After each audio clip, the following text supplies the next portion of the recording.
Et si l'affaire de la disparition de Delphine Jubilard était relancée par un simple appel téléphonique? D'après les informations de la Dépêche du Midi ce 12 janvier, le parquet général se pencherait sur une mystérieuse conversation qui pourrait faire avancer l'enquête.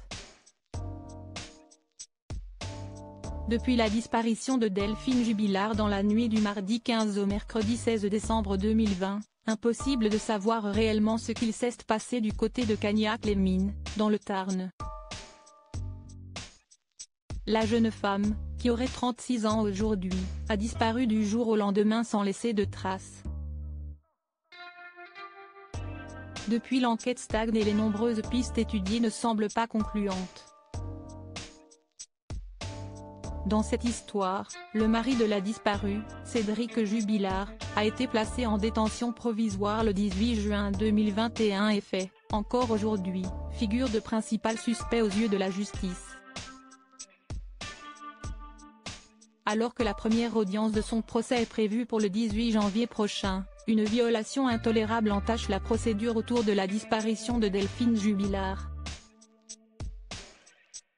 Les avocats de Cédric Jubilard ont porté plainte contre les juges d'instruction, dénonçant notamment le non-respect de la présomption d'innocence dans l'ordonnance de mise en accusation, et on ne sait désormais plus vraiment quelle sera l'agenda des prochaines semaines. En attendant, la Dépêche du Midi vient de publier de nouvelles informations qui pourraient bien faire changer la tournure du procès. D'après leurs informations, le parquet général vient de faire savoir qu'il allait demander un supplément d'informations dans le dossier d'instruction sur le meurtre de la mère de 2 enfants, devant la cour d'appel de Toulouse. Des prénoms entendus par les enquêteurs en cause, une conversation téléphonique captée et qui pourrait avoir son importance dans cette histoire. Si est une conversation qui a eu lieu à la prison centrale de Lannemezan, Haute-Pyrénées, entre un prisonnier et sa mère qui intrigue. Évoquant l'affaire Jubilard, le détenu et sa mère se sont livrés à de drôles de confessions concernant le procès à venir. Mais il n'y a pas de preuves, Et Sofiane, et Sébastien et Mathieu, ils les connaissent pas, aurait lancé, avant que sa mère ne rétorque avec un intrigant « Ah, s'ils savaient ». Si l'on ne connaît pas l'identité du détenu, si ce n'est qu'il est en prison pour tentative de meurtre, 2 des 3 prénoms prononcés par ce dernier au cours de l'appel sont connus du dossier. Il s'agit de Sofiane et Sébastien, tous 2 entendus par les enquêteurs, comme le précisent nos confrères.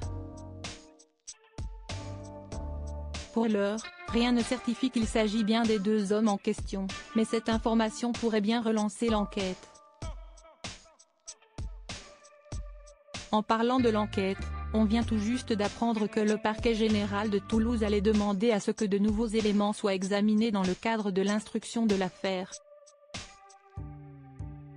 Je vous confirme que le parquet général a pris des réquisitions sollicitant un supplément d'informations, a déclaré le procureur général de Toulouse, Franck Rastoul, dans des propos rapportés par BFM TV. Cédric Jubilard reste présumé innocent des faits qui lui sont reprochés jusqu'à la fin définitive de son procès.